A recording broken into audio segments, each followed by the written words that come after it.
माघारी यायचं नाही, असे सगळे मुद्दे जर पाहिले तर हे सगळे मुद्दे दिल्लीमध्ये शेतकऱ्यांचं जे आंदोलन झालं त्या आंदोलनाशी समरूप आहेत। आज अंतरवालीत बैठक होती, इतक्या जणांना भावांना आमच्या एक जण जीव घालू शकत नाही म्हणून आता निष्ठू वगैरे सगळे आणले होते लोकांनी अंतरवालीत।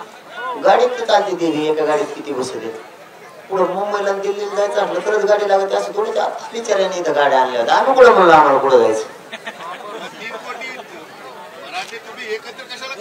आता इथं आम्ही 170 मध्ये 1.5 कोटीची पेक्षा जास्त केले होते, आणखीन 200 एकर जास्त करू।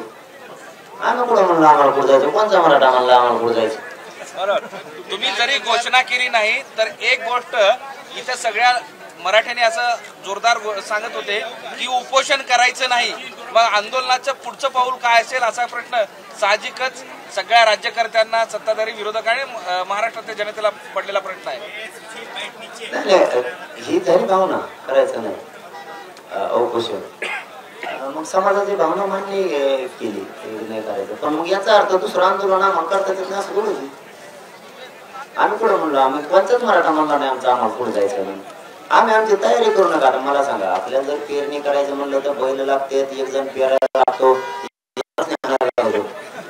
मग तसं आम्ही आमचं पुढचं आंदोलन तयारी करू। आम्ही म्हणलो बाबा पुढे जायचं आम्हाला, आमचा एक बी बिचारा मराठा बांधव मानला नाही, कारण एवढंच नाही लागलंय काहीला, आम्ही जाऊ नका बाबा मुंबईत बघायला कसली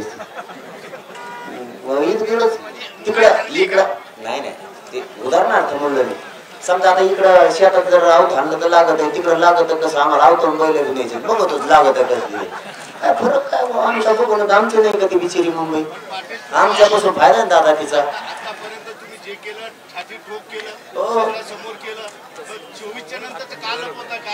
23ला छातीत ठोकणार आहेत ना,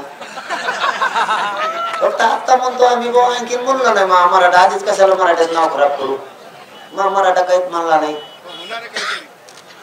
न्यायासाठी काही होऊ शकतं, ते करू शकते, तर न्यायासाठी आम्ही आमच्या लेकरासाठी होऊ शकतो। 24 नंतर आंदोलनाची वेळ येऊ नये, मात्र तुम्ही अनेक वेळा बोलताना असं म्हणतात की मुंबई म्हणजे जर अशी वेळ आली तर मुंबई हे ठिकाण ठरलंय का?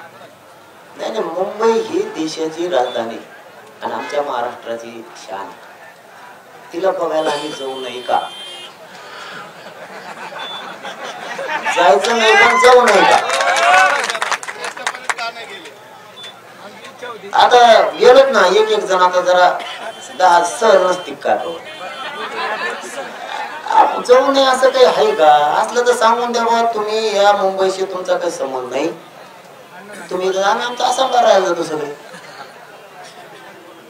चंद्रपूरच्या ओबीसी परिषदेमध्ये तुमच्या निषेधाचा ठराव पारित करण्यात आला, तर मी काय करू? मी आरक्षण घेणार मराठा, माझं आमचा हक्काच आहे। फक्त काय काय मी काय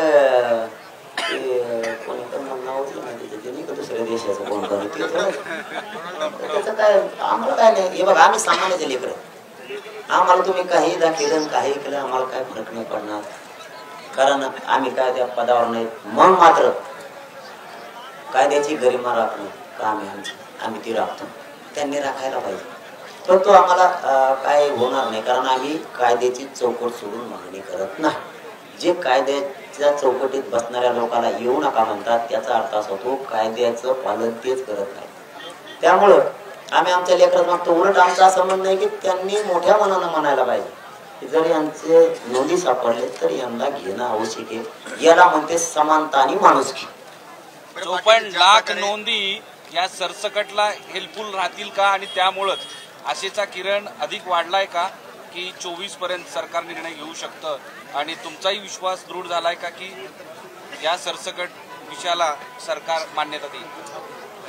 जे त्या दिवशी लिखित झालंय, जे निर्णय झालंय त्यांच्या तज्ञांना ते लिहून घेतलेलं, नोंदीच्या आधारावर लिहून घेतल्याप्रमाणे जर केलं तर कोणाला अडवं येता येत नाही, ते चॅलेंजही होत नाही, आणि महाराष्ट्रातल्या सगळ्या मराठ्यांना न्याय पण मिळतो। फक्त विनंती एकच आहे, मराठ्यांची संख्या सुद्धा राज्यात प्रचंड मोठी आहे, या संख्येचा सुद्धा सरकारने विचार करावा।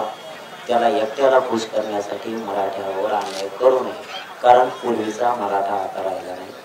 स्वतःच्या लेकरा